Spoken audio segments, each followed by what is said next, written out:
Challenging star Darshan ಅವರಿಗೆ ಬರೆದಿರೋ ಹಾಡು ಡೆವಿಲ್ ಸಿನಿಮಾದ ಹಾಡು. ಸೊ ಇವತ್ತು ರಿಲೀಸ್ ಆಗಿದೆ. ಇದ್ರ ಬಗ್ಗೆ ಸಾಂಗ್ ಹೇಳೋ ಥರ ಒಂದೇ ಒಂದ್ಸಲ ಅವ್ರ ಸಿನಿಮಾಗೆ ವರ್ಕ್ ಮಾಡಬೇಕು ಅಂತ ಎಲ್ರಿಗೂ ಆಸೆ ಇರುತ್ತೆ. ದರ್ಶನ್ ಸರ್ ಫ್ಯಾನ್ ಬೇಸ್ ಇದೆಯಲ್ಲ, ತುಂಬ ಹ್ಯೂಜ್ ಫ್ಯಾನ್ ಬೇಸ್ ಅದು. ಅಂದರೆ ಒಬ್ಬ ಸ್ಟಾರ್ನ ಈ ಥರನೂ ಪ್ರೀತಿ ಮಾಡೋಕ್ಕೆ ಸಾಧ್ಯನಾ, ಇಷ್ಟು ಪ್ರೀತಿ ಮಾಡೋಕ್ಕೆ ಸಾಧ್ಯನಾ ಅನ್ನೋ ಒಂದು ಅಚ್ಚರಿ ಮೂಡಿಸುವಂಥ ಫ್ಯಾನ್ ಬೇಸು.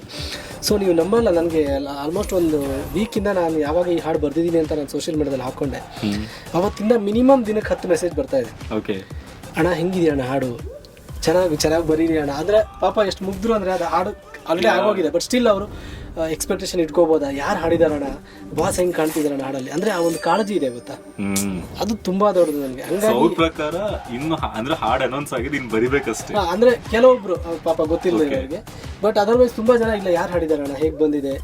ಸೊ ಅದನ್ನೆಲ್ಲ ನೋಡಿದಾಗ ನನಗೆ ಮೇ ಬಿ ಈ ರೀಸನ್ ನಾನು ಬರಿಬೇಕಿತ್ತು ಇವ್ರಿಗೆ ಅನ್ನೋ ಥರದ್ದು ಒಂದು ಖುಷಿ ನನಗೆ. ಸೊ ಅದೇ ಇನ್ನೂ ಒಂದಿಷ್ಟು ಚಾರ್ಜ್ಗಳು ಬರೀಬೇಕು ಅಂತ ಆಸೆ ಇದೆ. ಬಟ್ ನನಗೆ ಅಪ್ಪು ಸರ್ಗೆ ಬರ್ದಾಯಿತು, ಶಿವಣ್ಣ ಅವ್ರಿಗೆ ಬರ್ದಾಯಿತು, ಧ್ರುವ ಅವ್ರಿಗೆ, ಮುರಳಿ ಸರ್ ಎಲ್ಲ ಆಯಿತು. ಸುದೀಪ್ ಸರ್ಗೆ ಬರ್ದಿಲ್ಲ, ಯಶ್ ಅವ್ರಿಗೆ ಬರ್ದಿಲ್ಲ.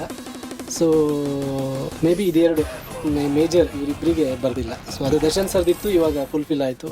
ಖುಷಿ ಇದೆ, 2 ಸಾಂಗ್ ಬರ್ದೆ ಡೆವಿಲ್ಗೆ ಅಂತ. ಅದೇ ಸುದೀಪ್ ಸರ್ ಆ್ಯಂಡ್ ಯಶ್ ಸರ್ದು ಪೆಂಡಿಂಗ್ ಇದೆ.